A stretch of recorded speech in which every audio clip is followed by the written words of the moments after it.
So this is the new project. It's just arrived on the back of a trailer, as all my projects seem to do. And here it is. It's officially a 1975 1200 Honda Civic, but it might be a little bit earlier than that. We're not quite sure, but I'm going to do some checking on that. So, as you might gather, the engine is in pieces. This car's not run since 1987. It has had one owner from new. Sadly, the owner got ill in the 80s, took the car off the road. He died shortly afterwards, and the car has sat there ever since. There's about 43,000 miles on the clock, and it's in remarkable condition. It looks like it's been kept in a time capsule, basically. It's obviously old and everything's a bit crispy and crusty, but on the whole, I'm absolutely amazed. I didn't go to look at this car before I bought it. Bought it sight unseen, and like I say, it literally arrived 10 minutes ago. So you're seeing this pretty much for the first time as I am. I've had a quick look over it, but I've pulled the seats back, and as you can see, that's fairly good. 45 years old. As is common with some of these cars, the plastic coverings are still on the interior panels. A little bit of mould has got trapped between the panel and the plastic, but can't really complain about that. As you would expect, some of the rubbers have perished, but it's not bad. I mean, obviously, I think somebody's tried to contain the rust by spraying a little bit of primer over the years, and the paint's incredibly flat, but obviously that's not really a concern. Inside the car, and again, I've pulled the carpet back so you can see here, solid floors. It's just incredible. Obviously some dirt. It is the automatic, the manually adjustable 2-speed, which I actually really quite like. I think it's really quirky. 43,818 miles on the clock. I've got the original ownership document from 1975. I've still got this has had absolutely zero modification, so it's the original radio, original everything. Nothing's been touched. I'll go and show you the drama up front. Maybe a bit of WD-40 on that. So sadly the engine had seized. Where the car was stored, they'd taken the cylinder head off, poured some WD down the cylinder, down the bores. I've not tried to free this up yet. To be honest, the engine's going to come out. I'm going to strip it down anyway and completely rebuild it. But it'd be nice to free that up, just to see whether we can get a bit of a wiggle. I suspect the rings have probably seized, but obviously we're going to have to get everything out and have a good look at that.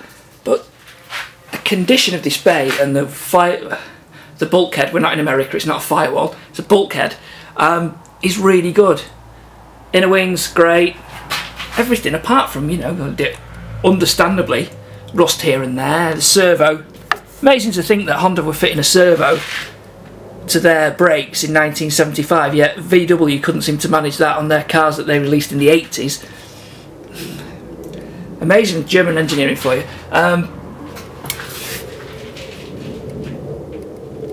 Like I said, I'm not too concerned about this. It's all going to get rebuilt. The main thing with a car like this for me is the amount of bodywork. I'm not a great advocate for welding shells and things, and although I can do it, it's not what I would consider fun. Tearing down an engine, that's fun. Rebuilding the braking system, that's fun.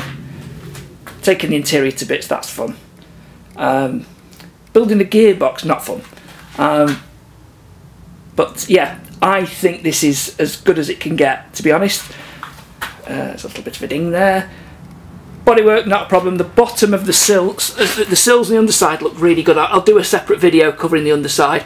The bottom of these front wings are slightly gone, but the rest of the wings are really, really solid, so I think I will be more than happy to patch those up. Again, bottom of the doors looking a bit scabby. I think they're savable. I might have to do a little bit of welding into those base of the door, but on the whole, look really good. I don't know whether there's a market for Dunlop SP Sport tyres from circa 1984, but you know, retro JDM barn find. It's, you know, it's got a value. Let's just go around the front. All the emblems are in. I need some more space in the garage. All the emblems are in place. The chrome is obviously pitted. I don't know what I'm going to do with that yet, whether just try and polish it up for now. as always, the plan is never to do a full restoration, or for me, it's never been to do a full restoration. They just kind of happen, and I'm willing to go with that. I think once the engine's out and I got the shell back to bare bones, I can make a decision on where this is going. I really don't know. I mean, I'm absolutely over the moon with the condition of the car overall. So yeah, I think maybe go and have a cup of tea and have a think about it. And certainly it's the kind of thing I'll do once I've managed to strip this down and just see where it leads. And obviously availability of parts might be an issue, but I think on the whole, so far, it's all looking very good. So I'm not sure I can get the whole car in shot here, but that's not too bad. So there you go, 1975 Honda Civic 1200 Honda-matic, and I shall post some updates as and when the car is in various states of undress, and I shall speak to you soon.